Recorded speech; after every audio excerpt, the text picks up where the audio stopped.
All right, we are back from the NFL League meetings in Palm Beach, Florida, and I got to meet this guy there for the first time in person. He's an NFL reporter for ESPN, does a great job. It is Jeff Darlington. Jeff, thanks for coming on. Great to see you once again.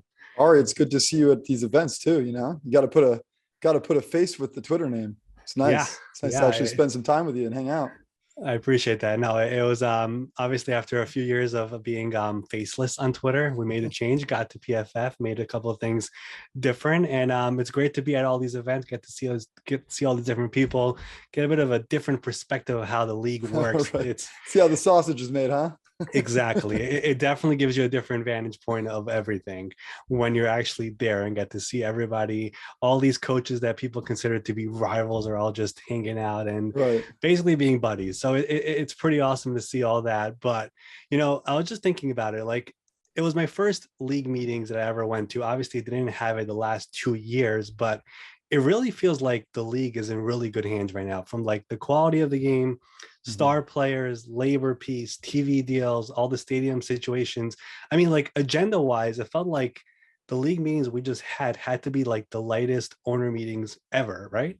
It's a great point. I mean, other than the obvious, very large shadow of the Deshaun Watson situation, which Right. I think you could argue, generally speaking, all sports are often dealing with something like that. But if it's possible to set that aside, I think that you're right. You look at sort of the vibe of that league meeting, and it did feel largely light. It felt, I think that everybody's got, at least with general managers, coaches, all of the sort of football centric parts of the game, it does feel like it's in a really good place. It felt also, Ari, like, they're working on diversity issues, Yeah. trying to find a way, the new rule that they implemented by having an offensive assistant on every staff and works closely with the head coach. It feels like they're trying to make progress, whether people agree with that or not, I don't really know. But to your point, it feels like it's in a good place. Yeah, it felt mostly relaxed over there. I mean, Yeah. usually there are way more proposals. There was not much going on, just the overtime stuff, which was passed. But virtually, I believe almost all the coaches were there, besides for McCarthy and Dan Campbell, who Right. didn't feel well. But I want to start off over here with you, just with the Dolphins and Mike McDaniel, because he's such an interesting guy. And he was around there, and like his press conference at the morning breakfast, if you want to call it, there was no breakfast, but whatever. Everybody just surrounds him. The same thing at the combine. And I know you've been covering the Dolphins for a long time, way before even ESPN, I believe since 2005. Mhm. And I know this past offseason was crazy for them. They made so many new additions, which we'll get to in a second. But I saw you tweet this recently where you feel like they've rediscovered a long lost identity this past off season. What did you mean by that? What do you see with this team right now? Man, when I say long lost, I'm talking like more than 20 years, really, since the Dan Marino era with the Dolphins. And I think that's been something that has really plagued this market. Even when they've tried to go offensive centric with this team, um, it, it, it has largely felt like a plodding offense, boring, ground and pound or whatever. Right. And I think what's the most electric thing you can think about from the Dolphins in recent memory? And it's probably honestly the Wildcat in 2008. I mean, that's how far back you have to go to really think of any electric vibe with the Dolphins in South Florida. And I'm not just talking about the Miami Lights. I'm talking about the football community down here, where I'm at in Fort Lauderdale, where I live. We're within 5 miles of the biggest hotbed of high school football, which is 7-on-7 football, which is all speed driven. It's all about speed and electricity. It's not like, the Midwest where it's all about corn-fed offensive linemen. It's Right. different down here. And I think having a team that is starting to now reflect that is something that is long lost for the Dolphins organization dating back to the Marino days, but also in terms of what this sort of community looks for in its football. I want to talk about Mike for a second, because Yeah. you mentioned this offense and it's so electric, so many fast players, skilled players, you could do so much with them. But Mike being the head coach, because everyone will tell you he's a genius, and Kyle Shanahan brought him everywhere from, I believe it was Houston, Atlanta, Washington, Right. Cleveland, and then San Francisco. Or it was one of those orders. He was a key part of that offensive staff. But now he's going to lead the team. He's going to be the head coach. He's not just a guy drawing plays in his room. It's a great point. How do you believe he'll do that when it's the whole team in front of him? So I've known Mike for like 15 years. And I think that the first thing that comes to mind whenever anybody mentions him is eccentric, different. We were joking about that the other day. Yeah. Like, hey, aren't you that guy who's kind of different? Like, that's the way everybody talks about him. But he's actually, if you do know him and you get to know him, he does also have this, and I will say, oddly magnetic personality. Yeah. And I talked to a number of players for the 49ers, really before he even got hired, about Mike, and you can feel it from those guys, whether it's Debo or Kittle, all walks of life from all different backgrounds, and they really love playing for him. And I think that's an important quality in a coach. Now, like you said, I think my biggest wonder with Mike, and probably those around him, are this is a guy who does like to lock himself in a room and dive into a game plan for 15 plus hours and not come out like a mad scientist kind of deal. As a head coach, you don't necessarily have that luxury, because you can't just go turn your phone off, go in a room and expect everything in your building to stay okay. He's insulating himself with a really good staff, an experienced staff. I think that will help, but there is, a wonder. I am very confident that Mike will do a good job, but there is a wonder how that model of being this sort of super genius will translate to being a head coach of all things football.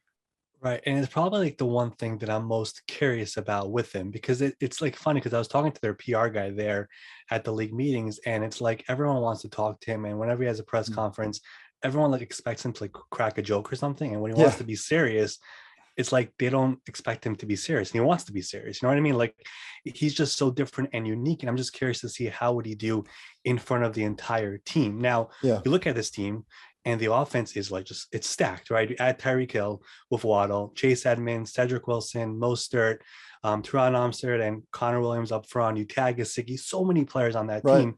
But it really just comes down to the quarterback, and it's Tua. And I get it. He's a bit of a punching bag for fans and the media, but I also feel like he's never really fully had the keys to the car all the way, right? There was the Fitzpatrick element in year one. There was the Watson thing in year two. How do you feel like he'll do now this year with this offense, with all these playmakers, when he is the guy for this team in a crucial year in year three? I think it's also, like you mentioned, and I know Brian Flores is a very hot topic right now in terms of his tenure in Miami and how it ended, and ultimately the waves that have been made since. But I'll say, putting all of that aside, I never felt like Flores fully embraced Tua to the degree that maybe certain players need. And it's funny because you can look across the league. Someone like Tom Brady dealt with Bill Belichick's harassment for years, and, notorious. I don't think I'm telling any secrets by saying that Belichick was all over Brady, no matter how good he was. Certain players can deal with that, and certain can't. And I'm not saying that Tua is quote unquote soft, but you still have to manage players and their personalities different. Mike, I believe, has a softer touch. I'm not saying, you probably have people roll their eyes and say he's an NFL quarterback. Like, if he needs a softer touch, then he's not equipped for this. I beg to differ. I think that quarterbacks are made of all different molds, and if Mike can extract the most of his ability, put him in the best situation possible, and lead him in a way that gives him the confidence that he needs, we'll at least know exactly who and what Tua is. And I'm one of these guys who believe that Tua is, obviously, I'll never rip somebody who's capable of being a starter in the NFL. It's ridiculously hard to do that. Yeah. But I do wonder about his ceiling. I do wonder if he is the kind of guy who can blow through the ceiling that I think we've all sort of placed on him. At least Mike is the type of guy who can show us if that is in fact the case. Right. But do you believe there's a full commitment to him this year? Like, I know Mike, there is like the whole Teddy stuff. Teddy didn't want to say he's the backup. Mike said he is, but like, going into this year, there's nobody else there. This is your team. We gave you everything. You're the guy going in right away. Yeah, absolutely. And if Tua can't, now I'll backtrack a little bit. If Tua can't handle someone like Teddy Bridgewater coming in and saying, I'm still competing, then I would say, no, you're not capable of being an NFL quarterback. You have to have some alpha in you, right? So let's be very clear about that. But yeah, if you can't look at this and say they're building around Tua to at least give him the opportunity to win, there is no question in my mind that this has been done to see what they have in him. And not a lot of quarterbacks get that. You know, Lamar Jackson, and it was a little different because you saw it with Lamar. You saw the electricity.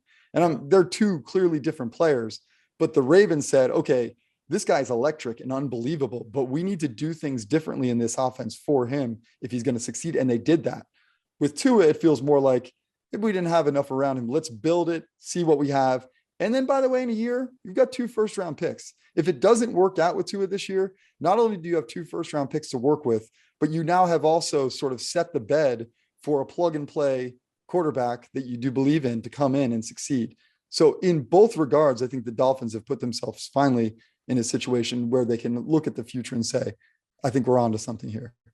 Yeah, but from Tua's standpoint, of course, if you do have a big year, let's just say, after year 3, of course, you become eligible for an extension. If he really explodes, that's where you could actually go to the table. I know some teams don't want to go do that after year 3, but when you have that many weapons with that type of a roster, you never know what his ceiling could actually be. I know there's a lot of talk about it, what it is, what it's not, where could he go? But when you look at that team, you look at that offense, look at the scheme they're going to put together, there is potential for it to be something great if it all comes together. I want to shift over to Tom Brady, who used to be in the AFC East, and you and Adam, of course, reported that he was retiring, which he did a few days later. And I want to talk about that whole process as well in a second. But sticking to Miami for a second, was there ever a point after he retired where this Miami stuff had any legs? Because there are some people who really believe he retired to just try to get away from Tampa and then end up somewhere else. But then you realize there's no shot I'm going back to Tampa. Is that something that had any legs or not at all? That wasn't really the way it went down. I don't want to go too far down the wormhole with it, but I will say that the idea when he came back, let's put it this way. When Tom Brady came back, when he announced his retirement, he was done with football. There was no ulterior motives. I can tell you that as a matter of fact. There were things in the background that he was definitely having conversations. The Miami stuff where there's smoke, there's fire for sure, especially with the ownership aspect of it. Right. But the idea that he was trying to get himself to San Francisco, for instance, that was not going to happen. Tom Brady is building a house in South Florida. It was very important to him when he came to the Bucs that he was on the East Coast. If you don't recall, that was a big part of it because Jack, his son, is in New York and he wanted to be closer to him. Relatively speaking. So like the San Francisco thing wasn't going to happen. Even if San Francisco would have liked for it to. I mean, but we don't need to go there. That wasn't going to be the case. Once he came back, he was fully committed to the Tampa Bay Bucs. And that's, I think, what the most interesting thing about all these rumors that have come around. They're just, I think they're delayed. I think it's all a little bit like people are just sort of finding out maybe a little bit about what was kind of going on behind the scenes before and around his retirement. But once he came back, he was fully committed to the Bucs. He made very clear to the Bucs organization where he stood with things, was in clear communication about personnel situations. When Ali Marpet retired, like he was retired at that point, but he was still looking at those scenarios, understanding that he was starting to get that itch already. So in that regard, once he came back, it was all about the Bucs. And as far as I know, in all of my conversations, which have been pretty extensive, he remains fully committed to playing for the Bucs in 2022. Right. I mean, it would be a bit crazy if he left after bringing back Jensen and getting Fournette back and Russell Gage in, and then leaves off the back door. It's not going to happen. I never believed that. I was more curious to know if the stuff before that or right when he retired, if that Miami stuff was real. Like you said, it might have been a delayed report over here. Yeah. That's kind of what happened. Yeah. There's certainly been conversations but between Tom and I mean, he's got very close ties to the Dolphins organization. Yeah. At the same time, I think it's always important to remember that I don't necessarily subscribe to the belief that you can be like, oh, that was about to happen, if you don't know the ins and outs. I mean, people can talk about things, they can negotiate even if that's the case. And if something doesn't happen, it doesn't happen. If you go to the car dealership down the street and you look at a car, it doesn't mean that you absolutely are buying that car. And if you don't, you walk away and you move on. With Tom Brady, it's like anytime he has a conversation about anything with anybody, it's like, well, wait, he's not committed to the Bucks. And it's like, it just wasn't to that extent yet. All right, I want to go back to the retirement for a second, because again, you and Adam broke that on a Saturday that he's retiring. And then it felt like the whole world came out and tried to debunk it, which was hilarious. And then he finally announced it on a Tuesday. And of course, you guys were right. Now, you guys also reported back in 2020, before the season, during the season, that it would be his last year in New England. And everyone back then also tried to debunk. And of course, you guys were right on that as well. First off, before I get into the nitty gritty about it, does that like bother you a little bit that you guys are breaking some groundbreaking stuff over here about the greatest player of all time twice, and people are trying to debunk it as if it's not true? No, it would only bother me if we were wrong. In all seriousness, like I view journalism, I think, through a lens of, first of all, when I report something, it's got to be right. Like there's the idea that it can be half right, or, you know, if it's 80% right, go with it. I believe fully that it's got to be 100% right. So from that end, does it bother you that, you know, people literally are like ripping your integrity and all those things and making it very personal? I don't know. I've kind of gotten to the point where I don't really care. Like it's okay. Like when the Tom Brady retirement stuff went down, I shut down my social media because I knew what was going to be said. But I also knew that it was going to prove to be right. Like there was no question in my mind. So when you know that, you basically are just sitting there, okay, just stare at the clock. And I'm not saying it wasn't hard and difficult to endure, especially, you know, your mom's calling. My mom calls and it's like, you know, you hear the concern in her voice and it's like, it's fine. It's okay. You know, like chill out. But so no one wants to go through some of the stresses that come with it. Something that Adam, for instance, goes through weekly, it feels like. Yeah. But that's part of the game. Like if you don't have thick skin and aren't ready to step into that water, then you probably shouldn't be trying to report on Tom Brady, because it can get, you know, it is a very big story and it extends well beyond sports. You know, you mentioned looking at the clock, and it was like literally 72 hours until he made it official. Was there ever like a point when you thought, oh man, he might just change his mind out of spite? Because he ultimately did 40 days later, you know what I mean? Yeah. Like, was there ever a moment, because like it's 1 day, 2 days, 3 days until Tuesday where he finally makes it official? You obviously go through everything in your mind, but then you're like, I knew so much more than I can even say right now, that like, and Adam too. I mean, Adam was impeccable through the whole thing. Yeah. And we're having those conversations. So again, what I know and my confidence and his confidence, you know, that allows us to be less nervous about it. But yeah, you're still sitting there like, let's just get there. You just want that, you know, in the second that he announces it, you're like, okay, deep breath. And it's not that you're nervous about whether it was going to happen. You're just like, come on, just because you just know that changes your day, you know? Yeah. No, I never thought, for instance, that our report caused him to retire. No, come on. Nor did I ever think that our report would cause him to not retire. He's Tom Brady. Yeah. He's going to decide things on his own. Now, will this be his last season for sure? Because he could probably go longer, but he's always said 45 is the number. This will be his age 45 season. Do you believe this is likely the last year for him? I don't know, truly. And I don't think that he knows.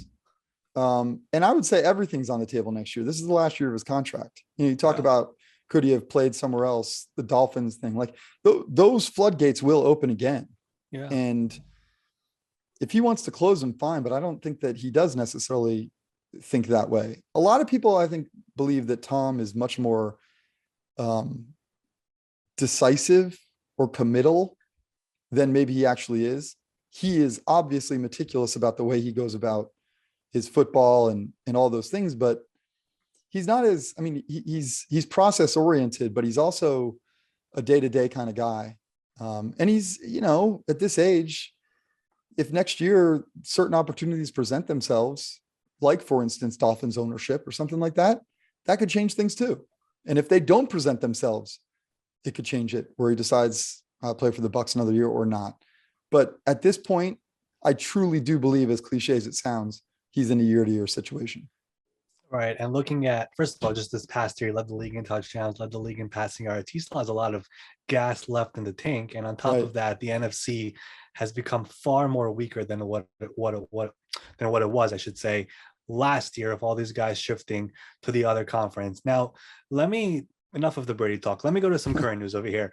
The wide receiver market has just exploded over the last couple of weeks. And that was a bit of the talk there at the league meetings about the Tyreek Hill trade, the Devontae Adams trade, these guys moving teams, which probably no one could have expected when the offseason started. Right.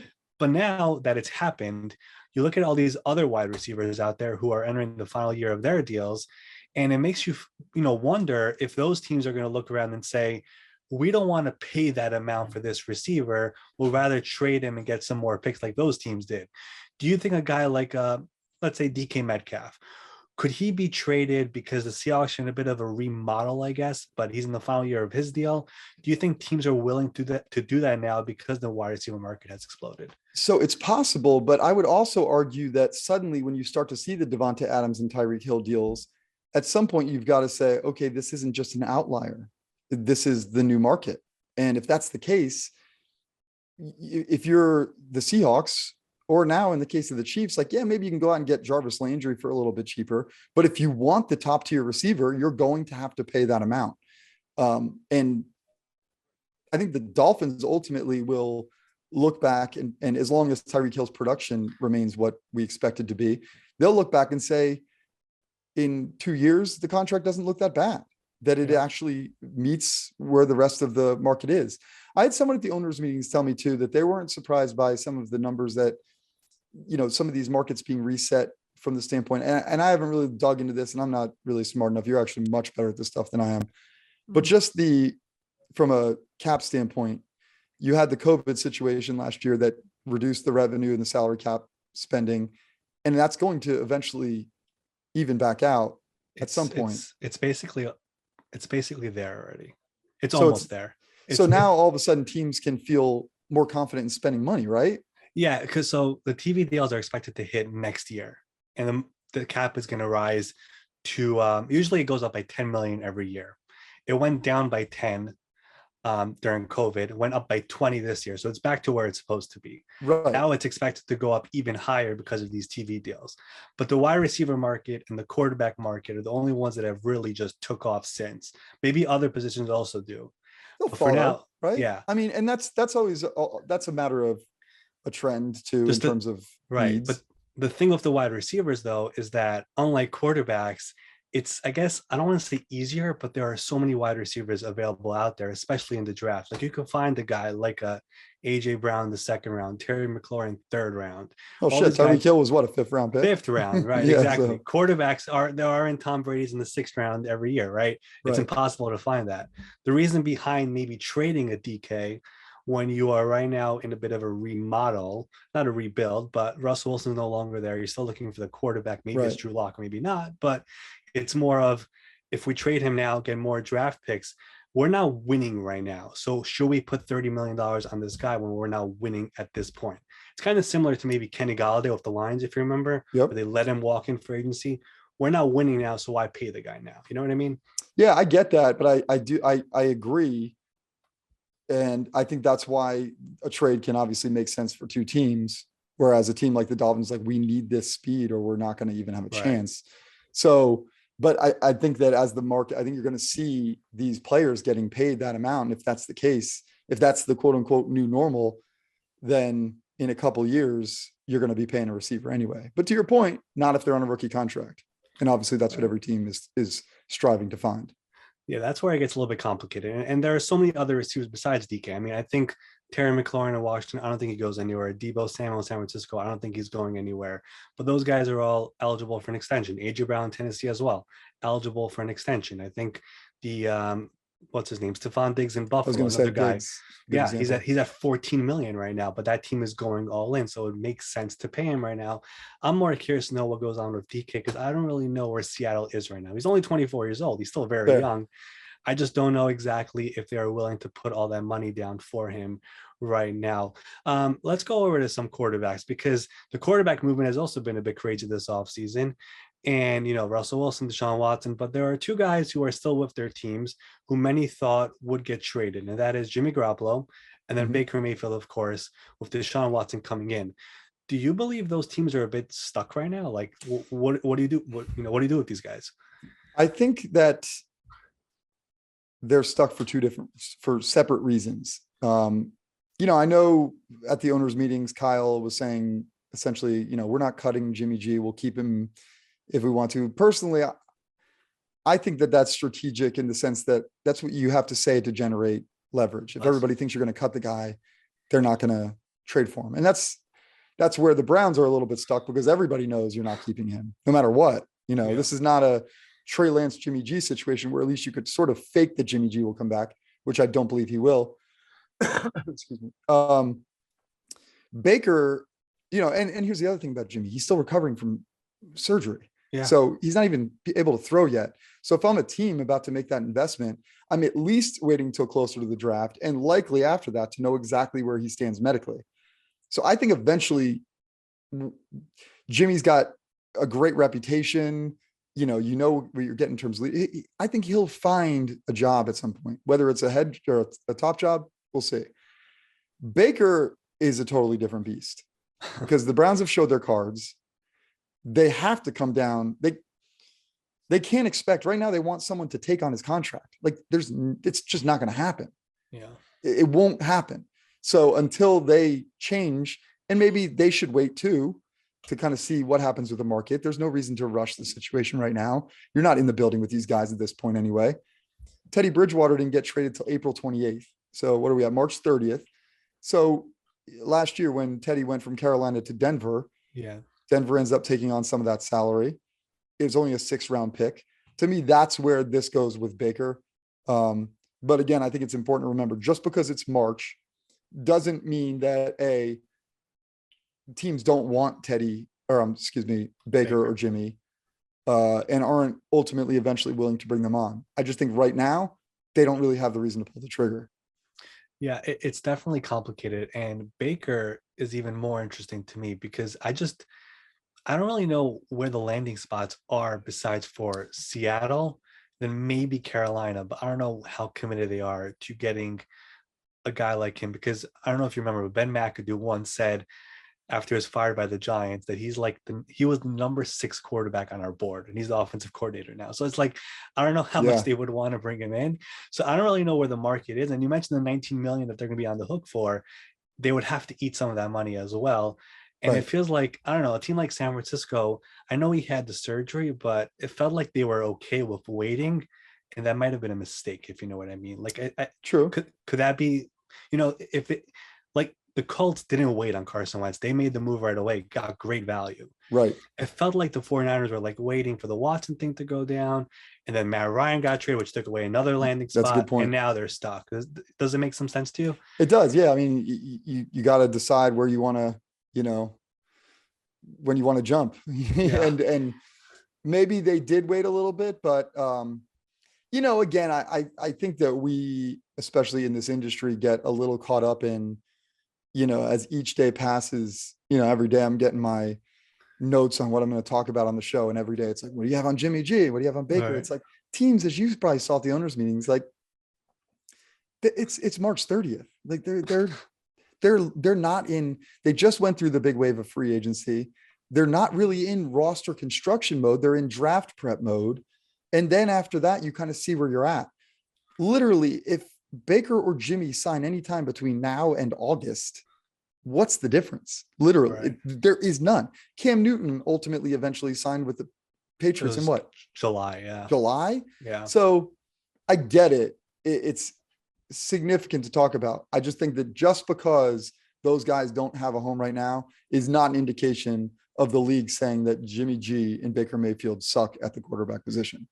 Right. And Andrew Barry, John Lynch, both there at the owner meeting said they are in no rush to do anything. Now, you mentioned that all these teams are basically now in draft prep, but there are still a bunch of players who are notable guys who are out there as Right. free agents. And there is Tyrann Mathieu, there's Odell, Stephon Gilmore, Jadeveon Bobby Clowney, Wagner. Bobby Wagner. And like every tweet of mine on Twitter, when I put something out, it's a fan shouting, announce this guy going there, announce Stephon to KC, whatever it is. Right. But as you mentioned, most teams are in draft prep right now. Do you believe those guys, it might take some time until they find a home because we're entering into this draft phase, I guess? If I was one of those players, I would at this point sit on my hands and wait. Only from the standpoint that you know where the money is at. And that's because teams are saying, all right, a guy like what's one of the examples? Bobby Wagner or Mathieu, yeah. Yeah, Mathieu. Okay. So we're going to go in the draft. If we take a safety in the first round, we find our guy there, maybe we don't sign him. But if we don't find our guy, we'll go get him. And I think that's where supply and demand for a veteran player like that becomes significant. So if I'm Tyrann or Bobby, at this point, if I don't see the offer that I want, I go ahead and pull the trigger. I mean, I go ahead and wait it out till after the draft. And it's probably also worth noting, and I think like the average fan, I don't know if they realize this or they're not aware of it, but a lot of teams take the compensatory formula very seriously, right? Yeah, that's very true. And if those guys get signed now, then it could affect that. If they're signed the Monday after the draft, I believe, the signing would have no effect on the formula. I think Bobby was released, so he doesn't really count in all this. But all those other guys that were mentioned, they actually affect it. Mm-hmm. And their market could actually make a difference with that as well. So while everyone is waiting for something to happen, it might take some time for those guys. Last one here before I wrap this up with you.